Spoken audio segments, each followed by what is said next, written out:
Hi, it's Bishop Mark. Today is Luke chapter 9, verses 18 to 22. And it's a very critical section. It's a turning point again in Luke's gospel. Now, as we said, Luke is setting about explaining who Jesus is in this gospel. And he's explaining it in real time to the apostles and the people. And Luke is explaining it to the people that he is writing to. And the Bible's explaining it to us, that Jesus is the Messiah. But you have to remember that they don't know this for sure. So after all this time of being with his apostles, Jesus asked them. But it's interesting how he asked them. Okay, here we go. Once when Jesus was praying in solitude, and the disciples were with him, he asked them, "Who do the crowds say that I am?"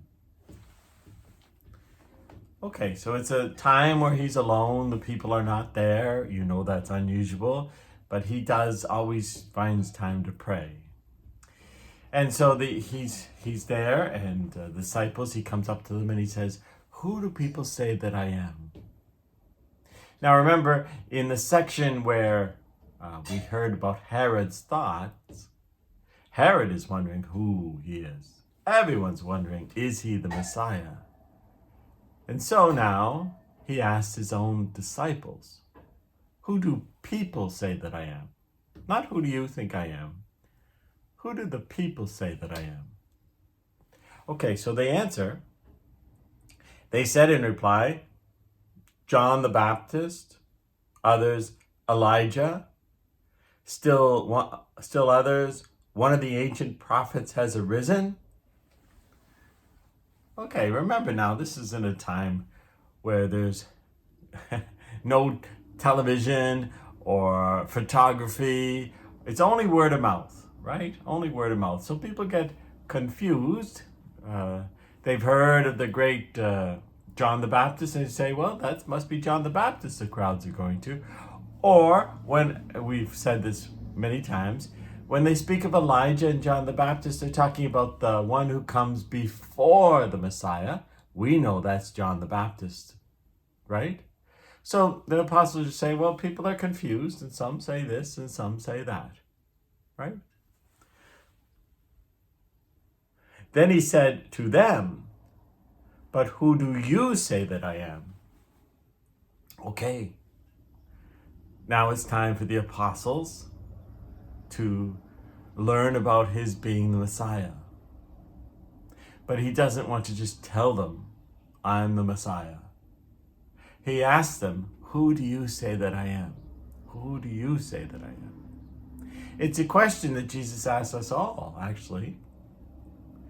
Who do we say Jesus is?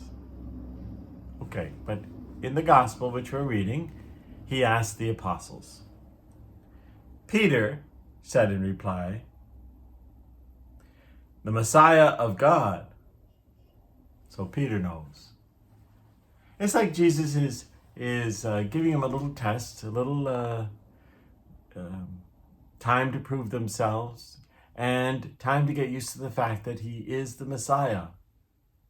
Even though he's a very different person than was predicted. Remember, that was a Messiah was come in with armies and kick the Romans out. Well, that's not who Jesus is. But Peter says, you're the Messiah. He rebuked them and directed them not to tell this to anyone. Okay. So Jesus has tested them, and they have proven correct. I'm sure he's pleased with that they can recognize him as the Messiah. But he doesn't want them going out and say, hey, here's the Messiah. Messiah's here. No, people have to discover the Messiah for themselves.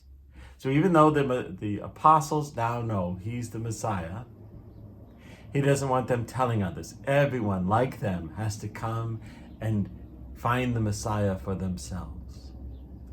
But it's a critical moment in this because we've been talking about this whole gospel, right? About Jesus is the Messiah. Now finally the apostles have said, you're the Messiah. And because they finally reached that position after all this time with them, now he's ready to begin to end his time. Right? He came to this world to reveal that God is with us and that the Messiah had come. But how he saves the world is that he dies and rises again, right? But he wasn't ready when others tried to kill him, like when they brought him to the cliff to throw him over. That wasn't his time. But now that the apostles say he is the Messiah, now he starts to speak about his time. See what follows right now. He said, "The Son of Man must suffer greatly and be rejected by the elders, the chief priests, and the scribes, and be killed on the third day, be raised." There's the first prediction of his death and resurrection right there. When did he do it? When they finally recognized him as the Messiah, and he knew that his time was coming. And so he warns them, the Son of Man, that's Jesus, must die and rise on the third day. Now they have no idea what rise on the third day means. We know that he was resurrected from the dead, but they don't know.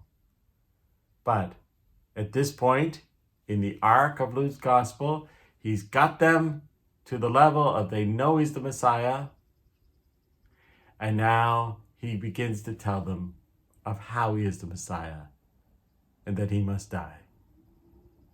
See how critical that few lines is. Peace to you. Bye.